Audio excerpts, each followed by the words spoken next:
Good സമരക്ഷ്യൻ oil എങ്ങനെയാണ് ഉണ്ടാക്കുന്നതെന്ന് ഗൂഗിളിൽ സെർച്ച് ചെയ്യുമ്പോൾ നമുക്ക് കാണാൻ സാധിക്കും.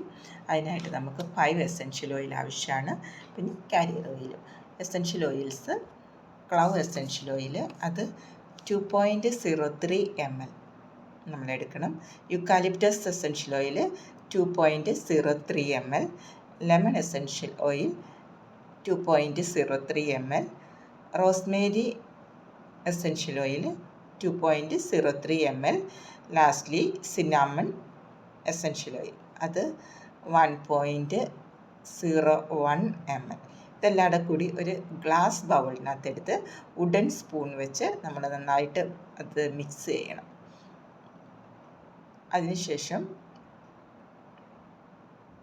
എസെൻഷ്യൽ കാരിയർ ഓയിൽ ആയിട്ട് ഒലിവ് ഓയിലോ ആൽമണ്ട് ഓയിലോ കോക്കനട്ട് ഓയിലോ നമുക്ക് യൂസ് ചെയ്യാം. അത് 50.84 ml എടുത്ത് അത് സ്ലോലി ഇതിനകത്തോട്ട് ഒഴിച്ച് 1:5 റേഷ്യോയിലാണ് അതൊഴിച്ച് നമുക്ക്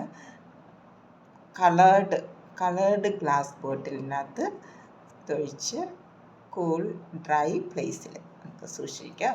സൂര്യപ്രകാശമൊന്നും ഏൽക്കാതെ എവാപ്പറേറ്റ് ആയിട്ട് പോകാതിരിക്കാനായിട്ട് അങ്ങനെ നമുക്കത് സൂക്ഷിക്കാൻ പറ്റും.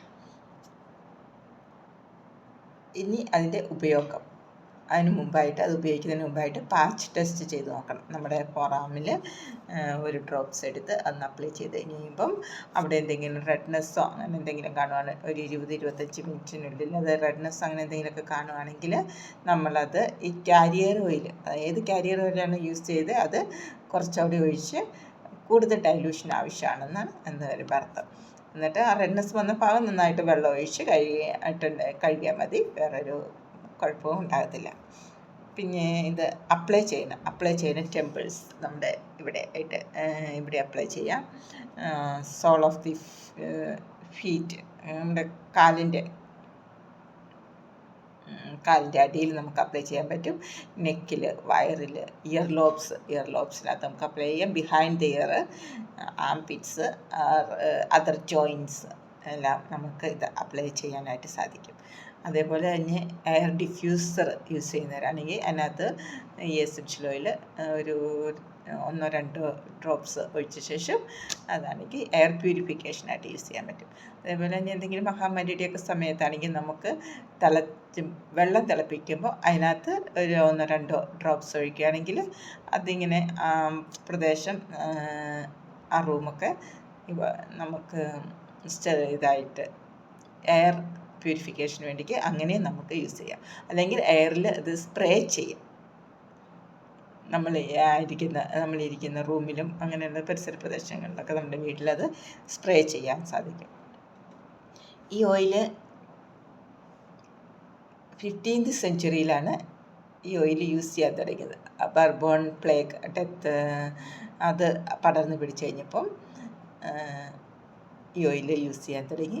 1997 USA യൂണിവേഴ്സിറ്റി ഓഫ് വെബോർ അവർ ഒരു സ്റ്റഡി കണ്ടക്ട് ചെയ്തു. അതിനകത്ത് നിന്ന് അവർ പറയണേ 99.96% എഫക്റ്റീവാണ് ഇത് അഗെയിൻസ്റ്റ് എയർബോൺ ബാക്ടീരിയ എന്നൊക്കെ ഇത് എഫക്റ്റീവാണെന്നാണ് അവരുടെ സ്റ്റഡി കണ്ടെത്തിയത്. അതേപോലെ തന്നെ ലൂസ് മരിയയ്ക്ക് മദർ മേരി കൊടുത്ത ഒരു വെളിപാടിൽ 2016 2018 ഡിസംബർ 2019 ഈ ഓയിൽ യൂസ് ചെയ്യുന്നതിനെക്കുറിച്ച് മദർ മേരി പറയുന്നുണ്ട്. അപ്പോൾ നമുക്കും ഇതൊക്കെ ശേഖരിച്ച് ഈ ഓയിൽ പ്രിപ്പയർ ചെയ്ത് യൂസ് ചെയ്യാനായിട്ട് ശ്രമിക്കാം.